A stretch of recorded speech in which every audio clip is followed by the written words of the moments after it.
Hello दोस्तों, मैं फिर से आ चुका हूँ बुक ऑफ एस्पार की एक और नई एपिसोड के साथ। इस एपिसोड के शुरुआत में हम लोग देख पाते हैं एल्डर राव थोड़ा सा शौक होकर अपने दांतों को पीसते हुए सिस्टर चुचू की ताप देखते हुए अपने मन में खुद से कहने लगा, वो असल में साहस कर रहा है मेरी तरफ इस तरह से देखने का। वो सच में पागल हो चुका है। हाँ, वो सच में पूरी तरह से पागल हो चुका है। सच में दोस्तों, इस सीन के अंदर एल्डर राव अभी यहाँ पर बहुत ज़्यादा ही परेशान दिख रहा था। और फिर उसी पर हम लोग देख पाते हैं सिस्टर चुचू आप दूसरी तरफ अपनी फेस को मोड़ने लगा। अगली पर सिस्टर चुचू आप अपने सामने तरफ देखते हुए जोर से चिल्ला कर कहने लगा, जूफेन, ये तुम्हारा वाइफ क्वीन चेंग है। अभी बाहर निकलो और मुझे तुम्हें देखने दो। सच में दोस्तों, इस सीन के अंदर सिस्टर चुचू अभी यहाँ पर बहुत ज़्यादा ही डेस्परेट दिख रहा था। और फिर एल्डर राव वो क्वींको की टीम की तरफ देखते हुए बहुत ज़्यादा जोर से चिल्लाकर वो क्वींको की टीम से कहने लगा, तुम सारे इंसान अभी वहाँ पर इस तरह से किस लिए खड़े हुए हो?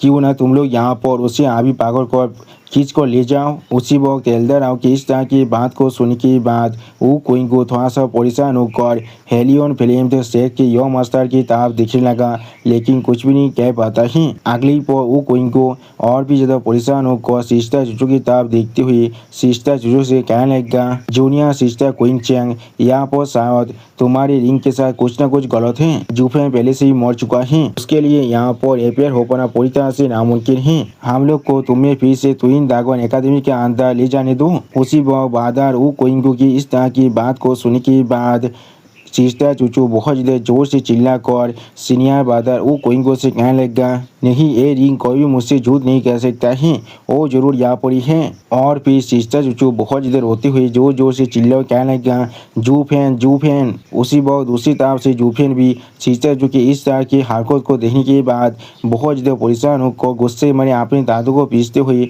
और बहुत ज़्यादा सैद होकर अपने मन में खुद से कहने लगा, मुझे पहले से मालूम था ये मीटिंग कोई भी यहाँ पर नहीं होना चाहिए था, क्योंकि अगली पर सिस्टर चुचू की तरफ देखते हुए जूफेन अपने मन में खुद से कहने लगा, जब हम लोग फिर से और एक बार मिल जाएंगे तो मैं चाहकर भी उससे आलोक होने को किसी भी तरह से सह नहीं सकता हूँ। यानी दोस्तों, जूफेन भी यहाँ से सिस्टर चुचू को छोड़कर नहीं जाना चाहता है। और फिर एल्डर राव फिर से वो क्वींको की तरफ देखते हुए जोर से चिल्लाकर वो क्वींको से कहने लगा, डॉयलिंग करना बंद करो, उसे अभी पाकर कर यहाँ से खींच कर ले जाओ। लेकिन उसी पर कोई आसमान से जोर से चिल्ला कहने लगा, क्वीन चेंग। इस आवाज़ को सुनने के बाद सिस्टर जो पहले यहाँ पर बहुत ज़्यादा ही शौक होकर अपनी सामने तरफ देखने लगा, लेकिन कुछ भी नहीं कह पा रहा था। और उसी वक्त इस आवाज़ को सुनने के बाद एल्डर राव और वो क्वींको दोनों ही बहुत ज़्यादा शौक हो जाता है और कुछ भी नहीं समझ पा रहा था। और फिर इस आवाज़ को सुनने के बाद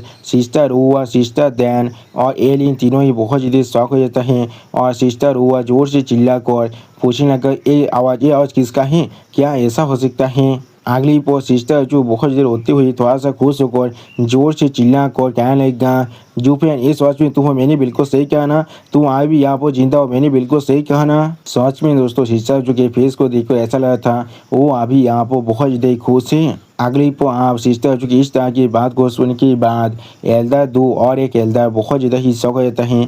और वो तीसरा एल्डर जोर से चिल्ला कर पूछने लगा, क्या ऐसा हो सकता है?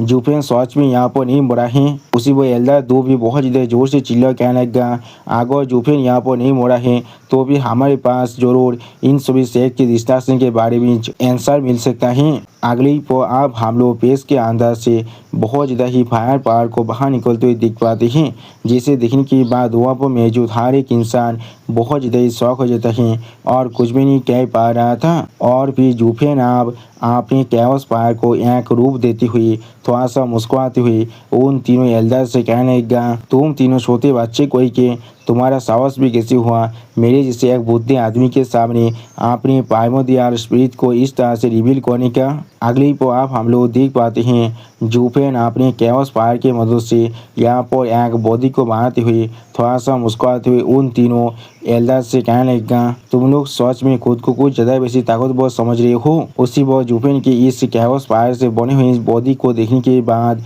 यहाँ पर मौजूद हर एक इंसान बहुत ज़्यादा शौक हो जाता है और कोई भी कुछ भी नहीं कह पा रहा था। सच में दोस्तों, जूफेन का एक कैओस फायर से बना हुआ शरीर यहाँ पर बहुत ज़्यादा ही खतरनाक दिख रहा था। और फिर जूफेन की इस कैवस फायर के शरीर को देखने के बाद एल्दा दो बहुत ज़्यादा कांपते हुए जोर जोर से चिल्ला कहने लगा, क्या क्या क्या ये चीज़ यहाँ पर। उसे वो हम लोग देख पाते हैं एल्दार दो के साइड में वो तीसरा एल्दार भी दौड़ के मारे बहुत ज़्यादा ही काँप रहा था। और उसी वक्त इस सीन को देखते हुए एलिन भी बहुत ज़्यादा घबरा कर दौड़ के मारे काँपते हुए अपने मन में खुद से कहने लगा, क्या क्या सच में ये यहाँ पर ओवरलॉर्ड 9 सेनेटिस हैं। इस तरह के फॉर्मिडेबल और ऑपरेसिंग हो रहा ये सच में यहाँ पर किसी भी तरह से मेरी मास्टर से थोड़ा सा भी कम नहीं है। सच में दोस्तों एलिन भी अभी यहाँ पर कैवस फायर के इस तरह के पावर को देखने के बाद बहुत ज़्यादा ही दौड़ चुका है। और फिर एलिन अपने सामने कैवस फायर से बने हुए उस सोरी की तरफ देखते हुए बहुत ज़्यादा ही परेशान होकर अपने मन में खुद से कहने लगा, इंसानों के बीच में सिर्फ 10 सॉवरेन के पास ही ऐसा ताकत हो सकता है। लेकिन क्या ओवरलॉर्ड 9 सेनेटिस पहले से यहाँ पर पूरी तरह से गायब नहीं हो चुका है? तो फिर किस लिए वो अचानक से इस मुअत्तल वर्ल्ड के अंदर एपियर हो सकता है? और उसी वक्त आप हम लोग देख पाते हैं जूफेन अपने कैवस फायर से बनी हुई शरीर की दोनों आंखों के अंदर से गोल्डन डेसिमेटिक फायर को भी अनलीज कर रहा था। सच में दोस्तों इस सीन के अंदर जूफेन का इस शरीर अभी यहाँ पर देखने में बहुत ज़्यादा ही खतरनाक दिख रहा था। उसी वक्त इस कैवस फायर बॉडी के पावर को महसूस करने के बाद एल्डर आओ एल्डर दो और वो तीसरा एल्डर तीनों यहाँ पर बहुत ज़्यादा ही शौक हो जाता है और दौड़ के मारे बहुत ज़्यादा ही काँप रहा था। और फिर जूफेन थोड़ा सा मुस्कुराते हुए अपनी सामने तरफ देखते हुए उन तीनों एल्डर से कहने लगा, तुम तीनों छोटे फेलो कोई के, क्या तुम लोग कुछ देर पहले यहाँ पर बहुत ज़्यादा इम्पोजिंग एक्ट नहीं कर रही थी? सच में दोस्तों जूफेन अभी यहाँ पर उन तीनों जेनेसिस स्टेज के इलाम के एक्सपर्ट की मजाक उड़ा था। आप जूफेन की इस तरह की बात को सुनने के बाद एल्डर आओ थोड़ा सा परेशान होकर जूफेन को गिरफ्त करते हुए जूफेन से कहने लगा, क्या मैं इस डिवाइन बिंग से पूछ सकता हूँ सीनियर आपका नाम क्या है? उसी को हम लोग देख पाते एल्डर दो और वो तीसरा एल्डर भी अभी अपने स्वर को झुकाकर जूफेन की इस कैओस बॉडी को गीत कर रहा था। अगली पर एल्डर आओ किस तरह के सवाल को सुनने के बाद जूफेन थोड़ा सा मुस्कुराती हुई एल्डर आओ से कहने लगा, इस बुद्धि आदमी ने पहले से सुना था यहाँ पर बहुत सारे ऐसे इंसान हैं जिन्हें दागों से प्यार है, लेकिन मैंने कभी नहीं सोचा था मैं यहाँ पर एक साथ 3 दागों को देख सकता हूँ। क्या तुम तीनों छोटे इंसान इस बुद्धि आदमी के फेस को देखने के लिए बहुत ज़्यादा ही जल्दबाजी नहीं कर रहे हो? और फिर जूफेन आप अपनी सामने तरफ दिखते हुए थोड़ा सा मुस्कुराते हुए उन तीनों एल्डर से कहने लगा, तुमने या तो भी कहे तुम यहाँ पर किसी भी तरह से यकीन नहीं करने वाले हो अगर तुम खुद इस बुद्धि आदमी को अपनी आंखों से नहीं देख लेते हो। और तो फिर क्या ही हो गया जब तुम आप मुझे अपनी आंखों से देख चुके हो तो फिर तुम्हें शायद इसके बारे में यकीन करना चाहिए। मैंने बिल्कुल सही कहा ना, छोटी चीज़ कोई के। अगली पर जूफेन की इस तरह की बात को सुनने के बाद एल्डर दो एल्डर आओ और वो तीसरा एल्डर तीनों ही बहुत ज़्यादा ही शौक होकर जूफेन के सामने अपने घुटने पर बैठते हुए एक साथ अपने मन में खुद से कहने लगा, ओ यहाँ पर आंसू में ओवरलॉर्ड 9 सेनेटिस है, मैंने बिल्कुल सही कहा ना। उसी पर वो तीनों एक साथ जोर से चिल्ला कर जूफेन की कैओस बॉडी से कहने लगा, सीनियर प्लीज़ हमें माफ़ कर दीजिए, कुछ देर पहले हम लोग सिर्फ यहाँ पर बकवास कर रहे थे, प्लीज़ इस चीज़ को सीनियर हमारे खिलाफ थोड़ा सा भी होल्ड ऑन नहीं कीजिएगा।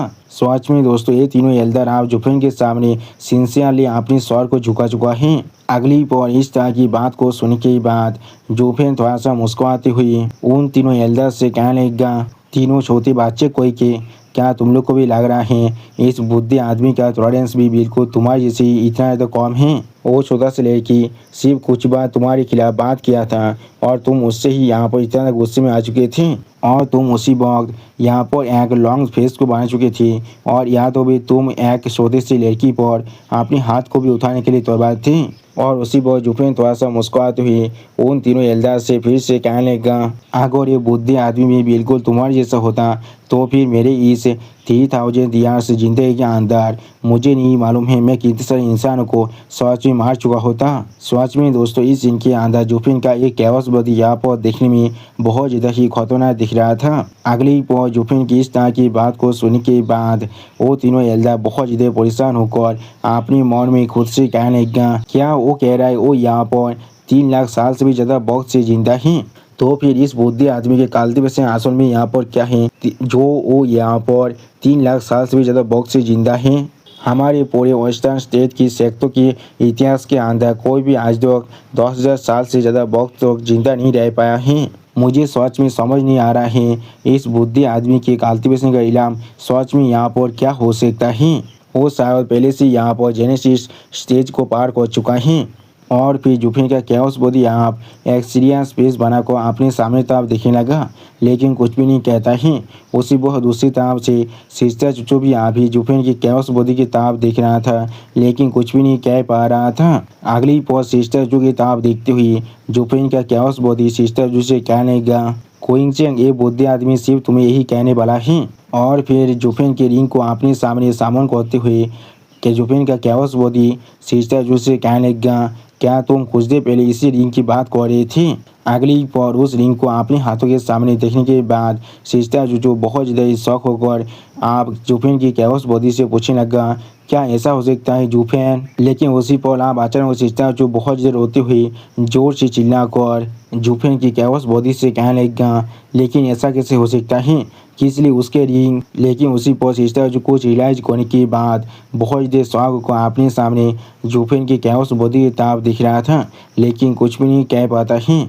और उसी वक्त जुफिन अपनी कैओस बॉडी के एक आँख के अंदर से अपनी डेसिमेटिंग गोल्डन फायर को थोड़ा सा अनलिश करते हुए सिस्टर जू से कहने लगा, सोते लेकिन उसके बारे में भूल जाओ, वो और कोई भी यहाँ पर वापस नहीं आ सकता है।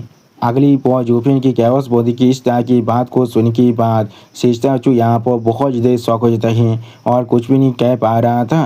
सच में दोस्तों सिस्टर चू के फेस को देखकर ऐसा लग रहा था सिस्टर चू को यहाँ पर एक जोर का झटका बहुत ज़्यादा ही जोर से लगा है। और फिर उसी पर हम लोग देख पाते हैं सिस्टर चू आप यहाँ पर दौड़ के मारे बहुत ज़्यादा ही काँप रहा था। अगली पर आप सिस्टर चू की तरफ देखते हुए जुफिन का कैओस बॉडी फिर से सिस्टर चू से कहने लगा, मेरी हेवनली देवन माउंटेन को इस बुद्धि आदमी ने 3 लाख साल पहले एस्टेब्लिश किया था। हम लोग उस वक्त में पूरी दुनिया के अंदर जाकर रैम्पेज करते थे, लेकिन कोई भी हमें कुछ भी नहीं कर सकता था। लेकिन लगभग 2 लाख साल वक्त तक इस दुनिया को पूरी तरह से रूल करने के बाद एक बुद्धि आदमी यहाँ पर पूरी तरह से थक चुका था और उसने सोचा था वो पूरी तरह से अपने सेक्स को ग्रो करने में फोकस करने वाला है। और इसीलिए मैं यहाँ पर सिर्फ अपनी हेवनली दाव को कॉम्प्रिहेंड करने की कोशिश कर रहा था। इसलिए मैंने अपने सेक्स की दरवाजे को इस दुनिया के लिए बंद कर दिया था और इस दुनिया से पूरी तरह से गायब हो चुका था। और उसी वक्त अपने सामने हर एक इंसान की ताप देखती हुई जुफिन का कैओस बॉडी हर एक इंसान से कहने लगा, लेकिन जैसा अभी ओकेशनली एक बुद्धि आदमी सच में इस दुनिया के अंदर घूमता रहता है सिर्फ कुछ अच्छे एटीट्यूड वाली डिसेबल को ढूंढने के लिए। जुफिन इस बुद्धि आदमी के सबसे करीबी डिसेबल था। और फिर आप उन तीनों एल्डर के ताप देखते हुए जुफिन का कैओस बॉडी उन तीनों एल्डर से कहने लगा, इस बुद्धि आदमी के जो दाव कॉम्प्रिहेंशन है वो यहाँ पर पहले इस दुनिया के अंदर आने के बाद इस दुनिया से पूरी तरह से ट्रांसेंड करना है। मेरे सेक्ट की जहाँ तो डिसेबल इस कॉन्टेंट के अंदर बिल्कुल भी नहीं रहता है, लेकिन जुफिन सच में बहुत ज़्यादा कम वक्त पहले ही मेरी सेक्ट को ज्वाइन किया था, इसलिए इस बुद्धि आदमी ने उसे इस दुनिया के अंदर ताबील करने के लिए अलाउ किया था। और फिर जुफिन मेरे यानी इस बुद्धि आदमी के साथ सेकुलेशन के अंदर जाने वाला था। अगली पर जुफिन का कैओस बॉडी थोड़ा सा गुस्से में अपने सामने तरफ देखते हुए हर एक इंसान से कहने लगा, मुझे असल में लगा था मैंने जुफिन को जितने भी डिवाइन एबिलिटीज को पास डाउन किया है उनकी मदद से उसे कोई भी यहाँ पर किसी भी तरह से नहीं मार सकता है, लेकिन मैंने कोई भी इमेजिन नहीं किया था यहाँ पर कुछ सेक्ट एक साथ मिलकर उसे इस तरह से धोखा देकर मार सकता है। और फिर जुफिन का कैओस बॉडी यहाँ पर थोड़ा सा निराश होकर हर किसी से कहने लगा, ये सच में यहाँ पर फेथ है, हाँ ये सच में यहाँ पर डेस्टिनी है। अगली पर जुफिन की कैओस बॉडी की इस तरह की बात को सुनने के बाद एल्डर दो बहुत ज़्यादा शौक होकर अपने मन में खुद से कहने लगा, हर एक चीज़ आप यहाँ पर पूरी तरह से साफ हो चुका है, ये सब कुछ वो सिर्फ अपने रिवेंज के लिए कर रहा था, लेकिन इस तरह के एक लॉट के खिलाफ हम लोग सच में यहाँ पर कुछ भी नहीं कर सकते हैं। इस बुद्धि मॉन्स्टर के खिलाफ अगर हम लोग सच में स्कोर को सेटल करना चाहते हैं तो फिर अगर हमारे वेस्टर्न स्टेट अपना सब कुछ क्यों ना खो दें, तो अब भी शायद हम लोग इस बुद्धि मॉन्स्टर की एक छोटे से बाल को भी नहीं सो सकते हैं। हम लोग इस बार सिर्फ इन्वेस्टिगेशन करने के लिए बाहर निकले थे, लेकिन हम लोग सच में यहाँ पर एक हेवन सेकिंग मॉन्स्टर को गुस्सा दिला दिया है। और फिर आप सिस्टर जो जुफिन की कैओस बॉडी को गिरफ्त करते हुए जुफिन की कैओस बॉडी से कहने लगा सीनियर उस पैलेस में जहाँ पर जुफिन ने अपनी ज़िंदगी को खो चुका था वहाँ पर भी हम लोगों ने बिल्कुल इसी तरह की एक आइडेंटिकल फिल्म को दिखा था जैसा आज हम लोग यहाँ पर देख पा रहे हैं। उसी वो सिस्टर जो कि इस तरह की बात को सुनने के बाद वो क्वीन की थोड़ा सा शौक होकर अपने पीछे सिस्टर जो की ताब देखने लगा लेकिन कुछ भी नहीं कह पाता है और फिर सिस्टर जो बहुत ज़्यादा निराश होकर आप जुफिन की कैओस बॉडी से पूछने लगा क्या उस वक्त में भी सीनियर आप थे वहाँ पर। जो सुनने के बाद जुफिन की कैओस बॉडी खुद पहले थोड़ा सा सैड होकर सिस्टर की ताब देखने लगा लेकिन कुछ भी नहीं कहता है। अगली पर जुफिन का कैओस बॉडी थोड़ा सा सैड होकर सिस्टर जो से कहने लगा हाँ तुमने बिल्कुल सही कहा है वो यहाँ पर इस बुद्धि आदमी ने खुद किया था आपने सिर्फ एक फिंगर फ्लिक के साथ। सच में दोस्तों जुफिन अभी यहाँ पर कुछ ज़्यादा बेसी फेंक रहा है और दोस्तों जुफिन का ये कैओस बॉडी यहाँ पर देखने में बहुत ज़्यादा ही औसम दिख रहा था। आप जुफिन की कैओस बॉडी की इस तरह की बात को सुनने के बाद एल्डर राव दौड़ के मारे कांपते हुए जोर से चिल्लाकर जुफिन की कैओस बॉडी से पूछने लगा क्या क्या सिर्फ एक फिंगर फ्लिक जिसके वजह से इस तरह का एक एक्सप्लोजन सच में यहाँ पर हो सकता है। सीनियर सच में यहाँ पर बहुत ज़्यादा खतरनाक है। उसी वक्त जुफिन की इस कैओस बॉडी की इस तरह की बात को सुनने के बाद एलिन पहले यहाँ पर बहुत ज़्यादा शौक हो जाता है और अचानक से एलिन को यहाँ पर कुछ समझ में आ जाता है और फिर एलिन थोड़ा सा गुस्से में जुफिन की कैओस बॉडी की ताब देखते हुए अपने मन में खुद से कहने लगा कभी ना कोई के तुम यहाँ पर तुमने अपने सिर्फ एक फिंगर फ्लिक के साथ ऐसा किया था मेरा यस कोई के ये किसी भी तरह से यहाँ पर ओवरलॉर्ड नहीं सैनिटीज सॉबिलियो नहीं हो सकता है। ये जो जुफिन खुद है जो पीछे से रहकर ये काम कर रहा है यहाँ पर। सच में दोस्तों एलिन को आप यहाँ पर पूरी तरह से समझ में आ चुका है जुफिन असल में यहाँ पर क्या कर रहा है। और दोस्तों एलिन की इसी सीन के साथ हमारा ये एपिसोड यहाँ पर ही ख़त्म होता है। प्लीज़ सब्सक्राइब माई चैनल और like and share this video. Okay bye bye सावनारा।